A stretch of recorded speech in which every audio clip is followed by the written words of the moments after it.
नमस्कार. शनिवारच्या देशदूत कट्ट्यामध्ये तुमच्या सगळ्यांचं स्वागत. आपण सध्या बघतोय की आपण पॅन्डेमिकच्या या तिसऱ्या वेव्ह मध्ये आहोत. ओमिक्रॉन व्हेरियंट हा खूप कॉन्टेजियस आहे आणि तो झपाट्याने पसरतोय. अगदी नाशिकमध्ये सुद्धा 2000च्या वर रोजच्या केसेस आपल्याला सापडायला लागल्या. देशभरात जगभरात हे खूप जे स्प्रेड आहे याचा हा खूप मोठ्या प्रमाणात होत आहे. अर्थात जेव्हा हा स्प्रेड होतोय थोडीशी एक आशादायक गोष्ट पण आहे की लोकांना हॉस्पिटलायझेशन लागत नाहीये, कमी लागतंय, ऑक्सिजन कमी लागतोय आणि त्याच्यामुळे या एकंदरीत तिसऱ्या वेव्ह बाबत खूप सारे गैरसमज हे निर्माण होत आहेत. देशदूतच्या अंकांमधनं गेले 2 दिवस जर का तुम्ही बघत असाल तर आम्ही कसोशीने ही जनजागृती करायचा प्रयत्न करतोय.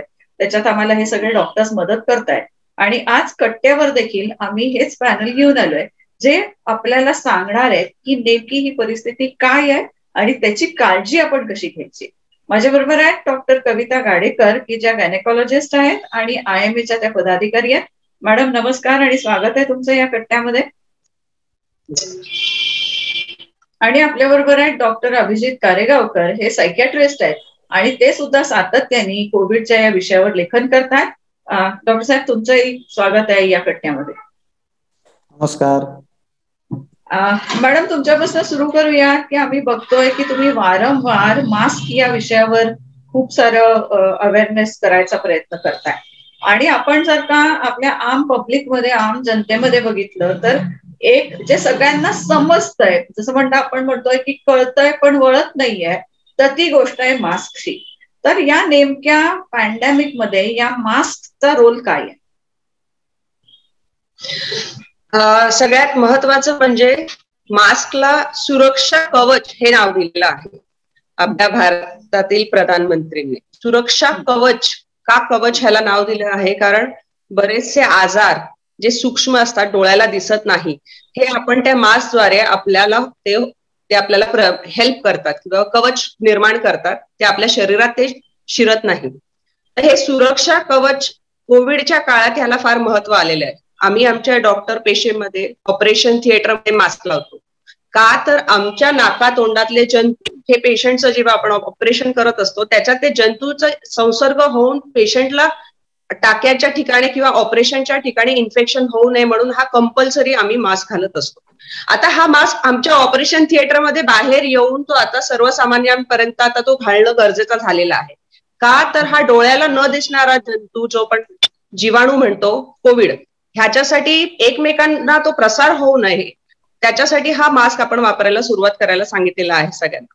मास्क घालणं का गरजेचं आहे? कारण आता कोविडचं हे पॅन्डेमिक आहे. इतर वेळेला फ्लूचे आजार असतात जे सहसा काय होतं की फ्लू इन्फेक्शन होतं, प्रत्येकाला होऊन जातं. आपली शरीराची क्षमता असते, ताकद त्याच्या अगेन्स्ट फाईट करायची आणि त्यामुळे आपण तो त्यातनं बरंही होऊन जातो. पण कोविडच्या बाबतीतच का मास्क घालावा? कारण कोविडचा हा जो विषाणू हा नवीन आहे आणि आपल्या शरीरात त्याची प्रतिकार शक्ती नाहीये. त्याच्यासाठी आपण हे मास्क घालणं गरजेचं आहे. कोविडमध्ये सुरुवातीच्या पहिल्या लाटेत असं आढळलं की प्रतिकार शक्ती नसल्यामुळे तो इन्फेक्शन खूप तीव्र प्रमाणात फुफ्फुसांवरती हे करत होता, आक्रमण करत होता म्हटलं तरी. तर त्याच्यामुळे पहिल्या लाटेमध्ये बरेचसे मृत्यूचे पण प्रमाण वाढलेले होते आणि इन्फेक्शनची सिव्हिअरिटी, लंगला होणारा लॉंग टर्म कॉम्प्लिकेशन हे पण बघण्यात आलेलं आहे. सेकंड वेव्ह मध्ये तो व्हायरस बदलतो, डेल्टा व्हायरस होतो आणि आणखीन प्रमाणात तो अफेक्ट करायला लागतो. वॅक्सिनेशनचं प्रमाण वाढल्यामुळे आपण बऱ्याचशा अर्थी या गोष्टींवर मात केलेला आहे. एक थोड्या प्रमाणात प्रतिकार शक्ती शरीरात डेव्हलप झालेली आहे. बऱ्याच आता जवळजवळ आपल्याला 2020 पासून जे लॉकडाऊन लागलेलं आहे ते आतापर्यंत बऱ्याच प्रमाणात आपल्यामध्ये अँटीबॉडीज तयार झालेल्या आहेत, इन्फेक्शन मधनं झालेले आहेत, वॅक्सिनेशन मधनं पण तयार झाले. तर शरीराला एक क्षमता मिळालेली आहे त्या व्हायरसच्या फाईट करायची, पण व्हायरस अजून गेलेला नाहीये. त्यामुळे मास्क घालणं हे कंपल्सरी आहे त्याचा प्रसार रोखण्यासाठी. आणि दुसरं म्हणजे मास्क म्हणजे म्युटेशन पण प्रिव्हेंट करत असतो, कारण जितका जास्त प्रसार, जितके जास्त इन्फेक्शन, तेवढं म्युटेशनचं प्रमाण पण वाढत जातं. तर आपल्याला कुठेतरी हे म्युटेशन थांबवायचं आहे म्हणून हा मास्क घालणं फार गरजेचं आहे. अगदी खरं मॅडम. आता तुम्ही जसं म्युटेशन बद्दल बोलता, डॉक्टर अभिजित, मी तुम्हाला विचारते असं की व्हायरस त्याच्या परीने सर्व्हाइव्ह करायचा प्रयत्न करतोय आणि म्हणून तो म्युटेट करतोय. माणसाच्या बाबतीत नेमकं काय होत आहे की एकीकडे आपण या सगळ्या कोविडला सुरुवातीला प्रचंड घाबरलो होतो. आपण घरात बसलो, सगळं बंद करून बसलो. दुसऱ्या लाटेने आम्ही असं म्हटलं की आम्हाला खूप काही शिकवलं, कारण की आमच्या अगदी जवळचे नातेवाईक, नियर अँड डिअर वन्स हे आम्ही गमावले. पण आता तिसऱ्या लाटेकडे बघताना जसं या कोविडचं म्युटेशन झालंय, तसं माणसांच्या विचाराचं किंवा त्यांच्या बिहेवियरचं या कोविड रिस्पॉन्सचं म्युटेशन पण झालेलं आहे का, असं तुम्हाला वाटतंय का? याच्यामध्ये सगळ्यात पहिलं लक्षात घेतलं पाहिजे की मुळात कुठलंही अचानक जेव्हा एखादी गोष्ट सांगितली जाते की हे होणार आहे किंवा अशी एखादी कॅलॅमिटी येणार आहे, तर आपल्याला अचानक आपलं एक आयुष्य छान असतं, स्टेबल चालू असतं, आपलं एक रुटीन लागलेलं असतं बऱ्यापैकी. आणि अचानक जेव्हा कोणी असं सांगतं तेव्हा पहिला रिस्पॉन्स बऱ्याच अंशी असतो की हे नाही रे, असं कुठे असतं की. हा पहिला असतो, कारण आपली स्टॅबिलिटी आपण गमावणार असतो तिथे. तर ते सहन होत नाही सुरुवातीला. आणि त्याच्यातून मग जे काही लोकांचा जे विश्वास नव्हता कोविडवरती, हे जे आहे हे तिथून येतं. आता झालंय काय की पहिली लाट झाली, दुसरी लाट झाली, आणि त्याच्यापासून वारंवार गोष्टी होत होत अजून थांबतच नाहीये. म्हणजे लोकांना कुठेतरी अंत हवा असतो या गोष्टीचा, कुठेतरी इट शुड एंड समवेअर.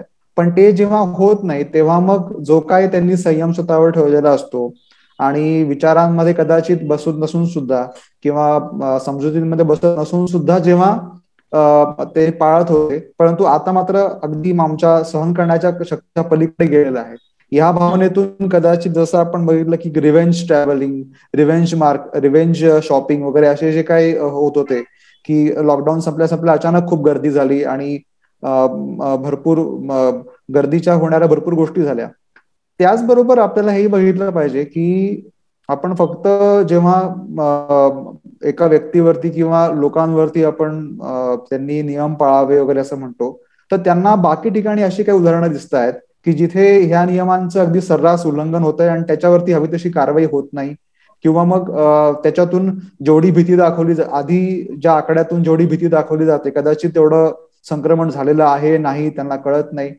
आणि मग त्याच्यातून असं वाटतं की मी तरी हे कशासाठी फॉलो करू, म्हणजे सगळे ते करत नाही तर मी का करू नये, असं त्याच्यातून ते येतं. खरं तर काळजी प्रत्येकाला सगळ्यांची आपली असतेच. कोणालाही नको असतं की मला हा कुठला तरी नवीन आजार व्हावा किंवा काहीतरी व्हावं. पण जेव्हा मग एकतर मी पालन करायचं पण बाकीचे करणार नसतील आणि मग बाकीच्या माझ्या जे काही जीवनावश्यक गोष्टी आहेत, माझं काम आहे, माझा व्यवसाय आहे, त्याच्यावरती माझा परिणाम जर मी करून घ्यायचा, तर ते मी का करून घ्यावं? त्या एका रागापोटी की तुमचं सगळं चाललंय हो व्यवस्थित घरी बसून, पण आमचं कुठं काय चाललंय, ह्याच्यातून कधीतरी येतं. किंवा एक मुळातच इनबिल्ट एक थोडासा ना रिव्हॉल्युशनरी माइंडसेट आपला असतो की असं काही नाही, आम्ही नाही पाळणार. हे तेच लोक आहेत की जे सिग्नलवरती ट्रॅफिक सिग्नल पाळत नाहीत आणि बिंदास ओलांडून जातात. त्यातलेच काही इथे येणार आहेत आणि ते फॉलो करणार नाही आहेत. तर अशा ह्याच्यातून आणि मग दुसरीकडे असंही दिसतंय की एक टोकाची भूमिका घेणारे सुद्धा लोक दिसतात की एकीकडे आपण निष्काळजीपणा बघतोय, तर दुसरीकडे अगदी भीती आणि ज्याला आम्ही अगदी फिअर सायकोसिस वगैरे असं म्हणता येईल किंवा खूप जास्त प्रमाणामध्ये एक टोकाची प्रतिक्रिया त्याला देणं, हेही दिसतंय. ह्याच्यामध्ये सगळीकडे की जे काय घडत आहे त्याचा एक आपण त्याला म्हणतो की सारासार पद्धतीनं विचार करणं, त्याची माहिती व्यवस्थित घेणं आणि सतत विवेक बुद्धी वापरून त्याच्यानुसार पावलं उचलणं हे महत्वाचं आहे. खूप ह्या टोकाला जायची गरज नाहीये, निष्काळजी व्हायची गरज नाही आणि अत्यंत भीती किंवा चिंता असावी, जसं आत्ताच मॅडमने सांगितलं, डॉक्टर कविता मॅडमने, की आताचं जे काय तिसरी लाट आहे याच्यामध्ये लक्षणं सौम्य प्रकारची आहेत. खूप अधिक प्रमाणात अधिकांश सौम्य प्रकारची लक्षणं दिसतात आणि खूप घाबरायची गरज अशी वाटत नाहीये जसं की पहिल्या लाटेमध्ये होतं. पण तसं जरी असलं तरी सिरियस होतच नाहीत रुग्ण असं नाही. तो आपल्याला थांबवायचा असेल, त्याचं म्युटेशन थांबवायचं असेल, तर त्याचा जे ब्रेकिंग द चेन, हा मला आठवतं पहिल्या लाटेमध्ये खूप जास्त तो शब्द वापरला गेला, पण ते आजही तितकंच गरजेचं आहे. आणि ह्याच्यासाठी आपण आपल्या परीनं नक्कीच आपण पावलं उचलू शकतो. मी शाबूत तर माझं घर शाबूत, माझं घर शाबूत तर माझ्या आसपासची लोक शाबूत, असा उलटा विचार जर आपण केला, याच्यामध्ये स्वार्थी प्रकार नाहीये. उलट इथे आपण पहिलं काम करतोय की आपल्यापासूनच ती, आपण म्हणतो ना चॅरिटी बिगिन्स ॲट होम, तर ती सुरुवात आपण आपल्यापासूनच आपण करू शकतो. डेफिनेटली. आपल्या बरोबरच आता जॉईन झाले वैद्य विक्रांत जाधव, हे आयुर्वेदिक तज्ज्ञ आहेत. आणि सर, स्वागत आहे तुमचं देशदूतच्या या कट्ट्यामध्ये. कोविडच्या बाबत आपण काय काळजी घ्यावी असं ही चर्चा करतोय. सर, तुम्हाला मला असं विचारायचं आहे की पहिल्या आणि दुसऱ्या लाटेत आपण काढा असो, वाफ असो किंवा खाणं पिणं असो, त्याच्याकडे काय लक्ष द्या, काय नका देऊ, याबाबतच्या खूप साऱ्या चर्चा ऐकल्या, घरोघरी काढे तयार झाले. म्हणजे मला आठवतंय की एका कट्ट्याला तुम्हाला येऊन सांगावं लागलं की बाबांनो, इतके काढे पिऊ नका की तुमच्या सिस्टीमला त्रास होईल, असं पण आपण सांगितलं होतं. तर आता काय रिस्पॉन्स आहे लोकांचा या सगळ्या गोष्टीकडे, तुम्हाला काय जाणवत आहे? आणि अशा या परिस्थितीत, या ओमिक्रॉनच्या परिस्थितीत जिथे माइल्ड इन्फेक्शन आहेत, तिथं तुम्ही काय सल्ला द्या? मुळात म्हणजे वैशाली, सर्वप्रथम धन्यवाद, कारण या कट्ट्यावर यायला नेहमीच बरं वाटतं आणि या कट्ट्यावरचे विषय पण वेगवेगळे असतात. पण कोविड या विषयाची घेतलेली जनजागृती ही खूपच चांगल्या पद्धतीने आहे. म्हणजे तशी तर एक सगळ्यात पहिलं सांगावं वाटतं की सगळ्यात पहिलं गेल्या 3 आठवड्यापासूनचा जो ट्रेंड बघतोय, तर तो ट्रेंड असा आहे की ह्या आपण एक तूर्तता सध्या एक हा विषय बाजूला ठेवूया की कोविड ओमायक्रॉन किंवा काय सध्या, कारण याच्याशी संबंधित अजूनपर्यंत असे काही वेगवेगळे विषय नाही झाले की ज्याच्यामध्ये फेटल सिच्युएशन्स कोणाला आली आहेत. म्हणजे साधारणतः ट्रेंड असा आहे की पहिल्यांदा खूप मोठ्या प्रमाणात थंडी वाजणं आणि थंडी वाजल्यानंतर मोठ्या प्रमाणात थंडी वाजल्यानंतर त्याच्यानंतर थंडी वाजल्यानंतर ज्याला ताप येत नाहीये, तर ताप हे लक्षण दुसऱ्या दिवशी क्रिएट होते किंवा आणखी तिसऱ्या दिवशी क्रिएट होते किंवा होत पण नाहीये. पण फ्लोईंग नोज, थंडी वाजणं, लॉस ऑफ ॲपेटाईट आणि ज्याला आपण हाडी ताप असं म्हणतो ना, हाडातला ताप वगैरे असं दुखणं, अशा पद्धतीची लक्षणं आहेत. तर यामध्ये सगळ्यात मोठं म्हणजे बरेचसे लोक तपासण्या थोडस मध्यंतरी या पद्धतीची तपासणी, तर ही जी तपासणी आहे ही इन्फ्लुएन्झाशी रिलेटेड येते, इन्फ्लुएन्झाची. तर हा विषय आहे ना, हा तर खूप विचित्र आहे. त्यामुळे आता काळजी ही तर पहिल्यांदा मास्क लावणं किंवा शिंका हे तर काळजी आता आपण बघतोय, पण लोकांची पूर्णतः भीती गेलेली दिसते. कारण कुठेच काय, याचं कारण आहे की आता आपल्याला लक्षणं दिसते, लक्षणं जी आहेत त्याच्यामध्ये फेटल नाहीये. मृत्यूचं प्रमाण जर आपण लक्षात घेतलं आत्ताचं, तर जे मृत्यू आहेत ते साधारणतः 70च्या पलीकडचे झालेले आपल्याला दिसत आहेत. म्हणजे ते कार्डियक अरेस्ट असेल किंवा काय, पण बेसिक जे फुफ्फुसांशी रिलेटेड होतं तर त्याच्या संदर्भातली लक्षणं मात्र खूप कमी दिसत आहेत. आणि रिकव्हरी रेट जो आहे तो 4-5व्या दिवशी असा फास्ट आहे. कंजेशन आहे कारण क्लायमेट पण आपलं थंड आहे, त्याच्यामुळे इथे कफ पातळ होत नाहीये, कफ घट्टच होऊन राहतोय, कुठेतरी फुफ्फुसांमध्ये चिकटून राहतोय आणि हार्ड कफिंग जे म्हणतो, हार्ड कफिंग, अशा पद्धतीचं कफिंगचं चित्र आहे. आता या चित्रामध्ये एकच आपल्याला हे घ्यायचं या चित्रामध्ये की आपण काय काळजी घेतली पाहिजे. सगळ्यात पहिलं म्हणजे थंडीची काळजी घेतली पाहिजे की आपल्याला थंडीपासून संरक्षण व्हायला पाहिजे. दुसरी गोष्ट, ज्या वेळेला लक्षणं असतील त्यावेळेला त्या लक्षणांना खूप व्यवस्थितपणे हाताळलं गेलं पाहिजे. आपण एक आता ट्रेंड लक्षात येतोय की समजा जर ताप नसताना, थंडी वाजत असताना जर तुम्ही पॅरासिटामॉल घेतली तर कफ कंजेस्ट होतोय, कफाचं कंजेशन होतोय कुठेतरी, आणि कफाचं कंजेशन होऊन नंतर मग त्याला हे होतं तापाला घाम आणण्यासाठी किमान 2 दिवस जात आहेत. Unless and until you don't put any antibiotics किंवा काय, पण घाम आणण्याची गरज नाहीये कारण तापच नाही आलाय. मुळात म्हणजे हे जे आलेलं आहे हे फक्त थंडी वाजून आलेलं आहे. आणि तुम्ही यांनी बाहेर पण गारवा आहे, सकाळचं क्लायमेट हे साधारणतः 14 बाहेर, त्या काही पण 7 नंतरचं क्लायमेट हे कुठेतरी 19 डिग्रीच्या आसपास जातं. त्याच्यामुळे गारवा आहे, त्यामुळे अंगाला तेल लावणं, गरम पाणी घेणं, कफाचे पदार्थ टाळणं आणि अनायासे याची तुलना मागच्या कोविडच्या 2 याच्याशी करणं हे सगळ्यात चुकीचं आहे. म्हणजे काय केसेस आहेत त्याला नाशिक पण नाही, म्हणजे आमच्याकडे मुंबईपासून की फॅबिफ्लू दिलं, रेमडेसिवीर दिलं, तर खरंच काही गरज नाही, घाबरण्याची गरज नाहीये. पण त्याला दुर्लक्ष पण करायचं नाहीये, कारण ह्याची आता आपण म्हणतो ओमायक्रॉनची ही लाट आहे की कारण साधारणतः तुम्ही जर गेल्या 1 तपाचा 12 वर्षाचा ट्रेंड काढला तर नाशिकची थंडी हे साधारणतः 2 वर्षानंतर एवढी वाढलेली दिसते. 2 वर्ष नाशिकला खूप कमी प्रमाणात थंडी होती आणि या थंडीची रिएक्शन याच्यापूर्वी जर तुम्ही बघितली तर ती रिएक्शन खूप मोठी आहे. म्हणजे त्यावेळेला तुम्हाला थंडी वाजायची, अशाच पद्धतीने नाक गळायचं, असं सगळं म्हणजे संक्रांतीच्या आसपास हे लक्षण दिसायचंच. म्हणजे आणि हे 2 वर्ष दिसलं नाही आपल्याला. कदाचित मागच्या वर्षी आपण खूपच काळजी घेत होते बाकीचे म्हणून नाही दिसलं, पण हे आत्ता मात्र दिसतंय. तर नॉर्मल रायनायटिस म्हणून जर आपण घेतलं, पण ह्याचा प्रसार फास्ट होतोय ही गोष्ट लक्षात ठेवायची. घरात एक माणूस आजारी पडला की त्याचा दुसरा होतोय, दुसऱ्यानंतर तिसरा होतोय. म्हणजे हे टिपिकल जे व्हायरसचं लक्षण आहे. म्हणजे आपण कांद्याला बघितलं तर कांद्याला एखाद्या लहान मुलाला झालं तर त्याच्यानंतर ते जाता जाता बहिणीला होतात, ते जाता जाता दुसऱ्या बहिणीला होतात. हा जो ट्रेंड आहे हा सध्या आपल्याला दिसून येतो आणि टिपिकल व्हायरल ट्रेंड आहे. तपासल्यावरती सापडणं वगैरे ते तर वेगळं आहे. बरोबर. जसं मी म्हटलं की याला लोकांनी जसे काढे बिडे सुरुवातीला घेतले, तर आता काही असा सल्ला आहे का तुमचा की हे तुम्हाला घरच्या घरी काही औषधं जर का तुम्हाला सर्दीसाठी किंवा जसं तुम्ही म्हणताय थंडीसाठी अशी घ्यायची असतील तर काय काय सल्ला असेल? मी एक चांगलं देतो की तो एक्सपिरियन्स आहे, आपण गेल्या कित्येक दिवसापासून देतोय. तुळस, काळे मिरी, सुंठ आणि त्याच्यामध्ये नंतर उकळल्यानंतर लवंग असं जर तुम्ही घेतलं आणि सतत गरम गरम घेत राहिला तर त्याचा खूप चांगला इफेक्ट होतो. लहान मुलांच्या बाबतीत वेखंड उगाळून जर आपण छातीला लावलं, त्यांच्या कपाळाला लावलं, नाकाच्या बाजूला लावलं तर त्यांना एक प्रोटेक्शन मिळतो. तसंच पद्धतीने वृद्धांना सुद्धा हे चांगलं प्रोटेक्शन मिळतं. म्हणजे एक सिंपल आपण करू शकतो की बाबा साधं तुळशीचा काढा, त्याच्यामध्ये चहा काही टाकू नका, चहाची पत्ती टाकायची असेल तर टाका, त्याच्यानंतर आपलं हिरवं गवत की जे सुगंधी असतं ते, आणि त्याच्यामध्ये मिरं आणि सुंठ हे टाकून फक्त उकळायचं. याच्यामध्ये सगळं काही कव्हर होतं. म्हणजे खूप हेच पाणी जर आपण दिवसभर पीत राहिलं, त्याला पानक म्हणून पण म्हणतात, पण हेच पाणी आपण जर दिवसभर पीत राहिलो तर त्याचा उपयोग खूप चांगल्या पद्धतीने होतो आणि घरातल्या सगळ्या लोकांना सगळ्यांनाच याचा वापर चांगला होऊ शकतो. म्हणजे लहान मुलापासून ते वृद्धांपर्यंत फक्त तरतम भावाने त्याची क्वांटिटी बदलायची तशी, आणि याच्या पलीकडे जायचं नाही. कारण काड्यामध्ये आणखी काहीतरी मिक्स करायला गेलात ना तुम्ही, त्याचे पदार्थ मी सांगत नाही आता, पण आणखी काही मिक्स करायला गेलात तर it will be an complication for all.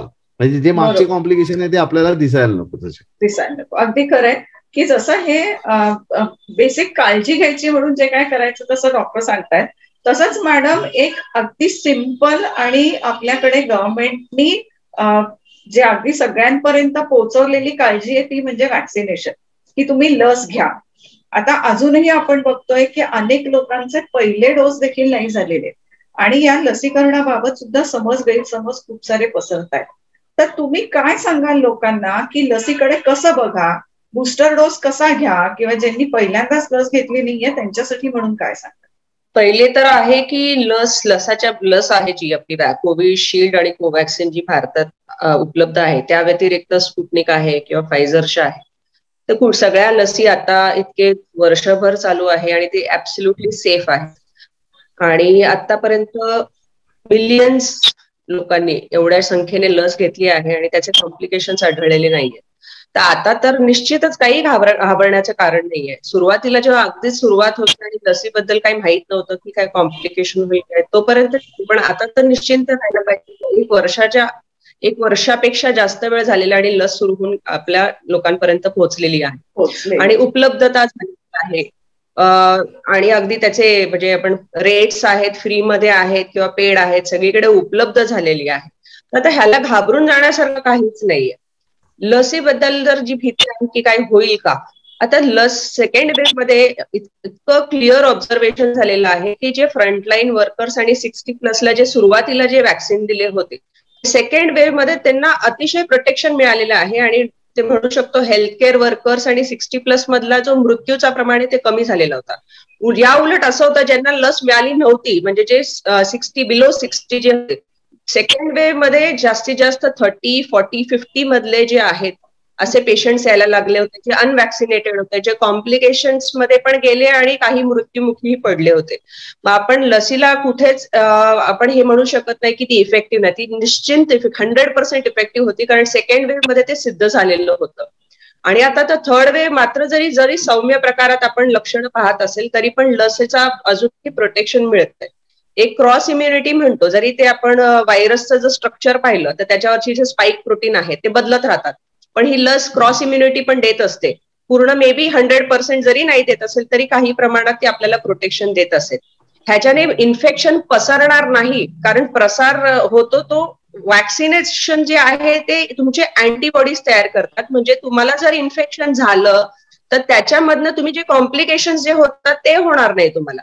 पण इन्फेक्शन तर पसरणार, कारण तुम्ही जर परस्पर बोलताय, कंटेजियस डिसीज म्हणजे आपण संसर्गजन्य आजार आहे ते तर होणार आहे, पण तुम्ही जर मास्क लावला तर ते सुद्धा तुम्ही टाळू शकतात. म्हणजे संसर्गजन्य जो आजार आहे तो मास्क लावून तुम्ही टाळू शकतात, आणि समजा इन्फेक्शन झालं तर ते कॉम्प्लिकेशन होऊ नये म्हणून ते वॅक्सिनेशनने तुम्ही प्रिव्हेंट करू शकता. तर हे दुहेरी, हे दोन डबल कवच म्हणा, हे या पद्धतीने मास्क आणि वॅक्सिनेशन हे प्रत्येकाने मस्ट आहे, प्रत्येकाला हे मस्ट आहे, हे फॉलो करायलाच पाहिजे. डेफिनेटली. डॉक्टर अभिजित, एक असं मला सांगा की आपण आता अशा गोष्टी ऐकतोय की हळूहळू याचा इम्पॅक्ट कमी होत जाणार आहे, हा व्हायरस थोडासा आणखी वीक होत जाणार आहे आणि हर्ड इम्युनिटी ही आपल्या देशामध्ये हळूहळू लोकांमध्ये, समाजात पसरेल. तर काय नेमकं आहे हर्ड इम्युनिटी आणि ती खरं स्टेज आली आहे का? असे काही रिसर्चेस पब्लिश झालेले आहेत का याच्या बाबतीत? आता कसं आहे की साधारणपणे म्हणतात की पॉप्युलेशनमध्ये, जनसंख्येमध्ये 70% लोकांना अशा प्रकारचं इन्फेक्शन होऊन गेलेलं आहे आणि त्यांच्या शरीरामध्ये अशा अँटीबॉडीज तयार झालेले आहेत, त्याला आपण म्हणू शकतो की हो, हर्ड इम्युनिटी आलेली आहे. ह्या व्हायरसमध्ये फक्त एक बघायला पाहिजे की हा व्हायरस जो आहे हा पदोपदी म्युटेट होतोय, नवीन नवीन गोष्टी घेऊन येतोय. म्हणजे मागचा स्ट्रेन, समजा एक स्ट्रेन आपण त्याचा पकडला, कुठलाही एक, आपण अबकडं नाव ठेवू त्याचं, आणि तो अबकडं स्ट्रेन सगळीकडे पसरला आणि त्याची इम्युनिटी, समजा 70% लोकांमध्ये इन्फेक्शन झालं आणि त्याची इम्युनिटी आली. पण आता तो स्ट्रेन समजा बदलला, तर परत नवीन स्ट्रेनची इम्युनिटी यायला परत 70% लोकांना इन्फेक्ट व्हायला पाहिजे. हा, आता ह्याच्यामध्ये जसं मॅडमने मगाशी सांगितलं की क्रॉस इम्युनिटीचा जो फॅक्टर आहे तो निश्चित काम करतो, जेणेकरून पुढच्या स्ट्रेनचा जो परिणाम आहे शरीरावरती होणारा ते कदाचित कमी होणार आहे. एवढं जरी असलं तरी जेव्हा आपण म्हणतो की herd immunity, it is restricted to one strain. तो सगळीकडे आपण म्हणू शकत नाही की हा सगळ्या एक साथ आलेला आहे. नवीन नवीन स्ट्रेनसाठी तुम्ही हर्ड इम्युनिटीच्या याच्याकडे ते जावं लागेल. That will be bit difficult. So best is काय राहील की तुमच्याकडे तुम्ही वॅक्सिनेशन करा, जेणेकरून ऑटो ऍटेन्युएटेड असेल ते सगळं, सो अँटीबॉडीज शरीरामध्ये तयार होतील. म्हणजे दुसरं, आणि मास्क वापरा.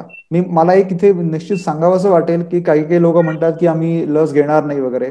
संपूर्ण चिलखत जरी घातलं तरी एखादा बाण लागूच शकतो, शरीरात घुसू शकतो, पण तो एखादा बाण घुसू शकतो म्हटल्यानंतर अजिबात लसच घ्यायची नाही किंवा कुठलेच मी चिलखतच घालणार नाही असं म्हणणं योग्य नाहीये. आपण व्यवस्थित लसीकरण करावं. दुसरा भाग आहे आपला मास्क वापरावं. मास्कनी विषाणू तुमच्या नाकापर्यंत, जे जास्त करून जो काय आपली श्वासनलिकेचा जो वरचा भाग आहे, ज्याला आम्ही अप्पर रेस्पिरेटरी ट्रॅक्ट म्हणतो, त्याच्या एपिथेलियमशी जास्त त्याचा हे आहे. बेसिकली रेस्पिरेटरी एपिथेलियम सगळ्याच, म्हणजे मागच्या लाटेमध्ये तो खालपर्यंत जात होता, आता आपण मास्क वापरला तर तो तिथे जाणार नाही. आणि दुसरं, जरी गेला आणि जर तुमच्याकडे लसीकरण झालेलं असेल तर त्याच्याबद्दल एक इम्युनिटी असेल, त्याचा फायदा होईल तुम्हाला लक्षणं सौम्य ठेवण्यामध्ये. डेफिनेटली. असं आहे. ही लक्षणं जर का आपल्याला सौम्य ठेवायची असेल आणि एकंदरीतच या नवीन व्हेरियंटला आणि या तिसऱ्या लाटेला आपल्याला सामना करायचा असेल, तर कुठल्या प्रकारचं आपलं दैनंदिन जीवन आपल्याला पाळायला लागेल? कारण की आता आपण म्हणतोय की आता लॉकडाऊन लागणार नाहीये, तो आपल्याला परवडणारही नाहीये आणि कोणी त्या मनस्थितीतही नाहीये. पंतप्रधानांनी सांगितलंय की आपण लॉकडाऊनच्या कडे जाऊ नको या, पण एकीकडे निर्बंध आपले वाढणार आहेत, कारण की शेवटी हे आपल्याच हातात आहे की आपण तो येणारा व्हायरस कशा पद्धतीने हाताळतो. वैद्य जाधव सर, मला काय सांगाल की एकंदरीतच व्यवहारात लोकांनी याकडे किती सिरियसली बघावं? कारण की आपण असं बघतोय की थोडंसं निष्काळजी झालेलो आहोत आपण, मानसिकता आपली निष्काळजी झालेली आहे, आणि याकडे कसं बघावं आणि नेमका संदेश तुम्ही काय द्याल? मला असं वाटतं की एक संदेश याच्यामध्ये सगळ्यात मोठा आहे की लसीकरण, मास्क हा झाला एक प्रिव्हेंटिव्ह. पण सगळ्यात मोठं, गेले 2 वर्षापासून आपण ज्याच्याशी झगडतोय, तर तो सगळ्यात मोठा संदेश आहे तुमचा आहार आणि विहार. विहारामध्ये ऑब्व्हियसली मास्क हे आलंच, पण आहारामध्ये सगळ्यात महत्वाचं की याचं अधिष्ठान कुठे आहे या व्हायरसचं, तर फुफ्फुस आहे. तर त्याच्यामुळे तुमच्या फुफ्फुसावरती नियंत्रण व्हायला पाहिजे, तुमच्या फुफ्फुसाची प्रतिकार क्षमता राहायला पाहिजे, त्याच्यावरती याचा कुठच्याही पद्धतीचा अटॅक व्हायला नको. म्हणून कफ वाढवणारे जे पदार्थ हे आत्ता खूप गरजेचं आहे, कारण ह्याच्या नंतरचा काळ जो आहे, आता 1 महिन्यानंतर ऊन वाढणार आणि कफ वितळायला लागणार आणि त्यावेळेला ऑब्व्हियसली कफाचे विकार आपल्याला दिसायला लागणार. तर त्याच्यामुळे कफाशी संबंधित जे आहे, म्हणजे आत्ताच्या गोष्टी आहेत, काजू, काकडी, सफरचंद, पेरू, चिकू, सीताफळ हे जे पदार्थ आहेत हे आत्ता टाळले पाहिजे, की जेणेकरून आत्ता तुम्हाला कफाचा त्रास व्हायला नको. त्याच्याबरोबर उकडलेल्या अंड्याच्या बाबतीत खूप लोक बोलतात, पण वैशाली मला असं वाटतं की आयुर्वेदाच्या माध्यमातून जर आपण उकडलेलं अंड जर बघितलं तर ते कफवर्धक ठरतं. त्यामुळे अंड्याचे इतर प्रकार जर आपण घेतले तर मला असं वाटतं की खूप चांगल्या पद्धतीने त्याचं होऊ शकतं. मसाल्याचे जे पदार्थ आहेत ते खाण्याचे हे दिवस आहेत. म्हणजे विविध प्रकारच्या उसळींमध्ये जे आपण मसाला, रस्सा असं म्हणतो ते खाण्याचे हे दिवस आहेत. त्याच्या बरोबरीने काही सूपचे प्रकार मला खरंच सांगायचे वाटतात. त्याच्यामध्ये आता आपल्याकडे मिळणारा टॉम यांग सूप वगैरे असं आहे की ज्याच्यामध्ये रेड चिलीचा वापर खूप जास्त चांगला केलेला आहे. तर त्याचा उपयोग कफ वितळायला चांगला होतो. ज्यावेळेला टोमॅटो सूप आहे, टोमॅटो सूप मध्ये तुम्ही आलं आणि तुपाची फोडणी दिली तर त्याचा उपयोग खूप चांगला होतो. थंड पाणी पूर्णतः टाळायला पाहिजे. काकडीचा वापर सलाड म्हणून करतात, पण लक्षात घ्या काजू आणि काकडी प्रचंड कफ वाढवणारे आहेत. म्हणजे त्याचा परिणाम ते कफ वाढवणारेच आहे. त्याच्यामुळे त्याचा परिणाम आज ना उद्या तर होणारच आहे. त्याच्यामुळे रोस्टेड पदार्थ जर का आपण खायला सुरुवात केली सकाळी ब्रेकफास्टला तर त्याचा वापर खूप चांगला होऊ शकतो. आता फॅन लावत नाहीयेत लोक, कारण we are in the much less degree climate, पण फॅनचा वापर डायरेक्टली आपल्याला पूर्णतः टाळायला पाहिजे की जेणेकरून कफाची वृद्धी होणार नाही. सगळ्यात महत्वाचं जे पाहिजे ते सगळ्या घराने छातीला आणि पाठीला किमान रात्री झोपताना किंवा आंघोळीच्या अगोदर जर आपण तेल लावलं तर या गारवा हा बाधणार नाही आणि त्याच्यामुळे कफाचा विकार होणार नाही. कारण शेवटी तुमचं शरीर आहे, बाकीच्या गोष्टी नंतरच्या आल्या, ज्याला आपण इम्युनिटी म्हणतो, प्रतिकार क्षमता म्हणतो, हे सगळे विविध शब्द जरी असले तरी पहिल्यांदा तुमच्या शरीरामध्ये ती वाढ व्हायला नको ही काळजी घ्यायची. काही लोकांना मध्यरात्री थंड पाणी पिण्याची सवय, म्हणजे आता पेशंट्स काही बघितले मध्यरात्री थंड पाणी पिलं आणि ही कॉटन इन्फेक्शन. तर हा जो प्रकार आहे हा तुम्ही टाळला पाहिजे की गरम पाणीच बाजूला ठेवा आणि दिवसभरात सगळ्यांनीच जर गरम पाणी घेतलं आता तर ते सहज घेऊ शकतात. तर त्यामुळे ते घेणं गरजेचं आहे. नाकाला आतल्या बाजूने तूप लावणं हे मास्क बरोबर आणखी एक जो प्रयोग म्हणण्यापेक्षा ती दिनचर्या आहे आयुर्वेदातली की नस्य करायचं किंवा नाकाला तूप, तर मास्क आतमध्ये तूप लावणं पण मास्क त्याच्याबरोबर लावणं, त्याच्याने तुम्हाला खूप चांगल्या पद्धतीचं हे होऊ शकतं. आलेपाक इज अन गुड वन की जो आलेपाक घरात सगळे लोक खाऊ शकतात. जेवण करताना तुम्ही आल्याचं जर प्रमाण आपल्याकडे ठेवलं, बारीक आलं जे आपण चायनीज रेस्टॉरंटमध्ये बघतो, तर बारीक आलं जर आपण पाण्यात ठेवलं आणि ते आलं जर चावलं तर तुमच्या जेवणाबरोबर आल्याचा परिणाम होतो आणि त्याचा दुष्परिणाम होणार नाही कफाच्या निर्मितीसाठी. म्हणजे या सगळ्या गोष्टी घडल्या पाहिजे. आणि दही मॅश करून घ्या, दह्यामध्ये काळं मिरं टाकून घ्या. तुम्हाला ताक घ्यायचं असेल तर आलं आणि मिराचा वापर करा त्याच्यात. हे सगळे पदार्थ का मी सांगितले, दही खूप लोकांच्या आवडीचं आहे, त्याच्याबरोबर प्रोबायोटिक नावापासूनचे सगळे आहेत, पण दही कफवर्धक आहे, दही थंड आहे, एवढी गोष्ट लक्षात ठेवा. त्याच्यामुळे ह्या गोष्टी जर आपण पाहिल्या तर मला असं वाटतं we can go through it. आणि आत्ताचा जो ट्रेंड असा आहे की या ट्रेंडमधनं कदाचित भारत, मला असं वाटतं की 15 फेब्रुवारी नंतर भारत याच्यातून बाहेर पडेल आणि things may become much normal in the April season. निश्चितच आपण त्याच दिवसाची वाट बघूयात की आपण कधी परत नॉर्मल्सीकडे येतोय. आपल्याला जसे सगळे डॉक्टर्स सांगतायत की मॅडम जसं म्हणतायत की मास्क आणि वॅक्सिनेशन याला पर्याय नाहीये, त्यांनी खूप व्यवस्थित समजून सांगितलेलं आहे की ही कवच कशी आहेत आणि त्याचा काय उपयोग होऊ शकतो. मला असं वाटतं की याचा निश्चित लोक फॉलो करतील आणि हे आत्मसात करतील. जसं डॉक्टर अभिजित म्हणतायत की थोडी मानसिकता आहे ती न घाबरून जाण्याकडे ठेवा, पॉझिटिव्ह ठेवा. ह्या मानसिकतेकडे तुम्ही बघितलं की तुम्ही आहे आक्रमण आहे पण त्याला आपण सक्षमपणे तोंड देऊ शकतो, हा विचार जर का आपण आपल्या मनात बाळगला आणि त्या दृष्टीने आपली पावलं उचलली आणि मास्कचा वापर केला तर मला वाटतं जसं डॉक्टर तुम्ही म्हणताय की याच्यावर आपल्याला मात करणं सहज शक्य आहे. आणि जसं वैद्य जाधव सांगतायत की थंडी आहे तर या आक्रमणाबरोबरच या थंडीची काळजी घ्या, नाहीतर ही थंडी कुठेतरी त्याला पूरक ठरू शकते.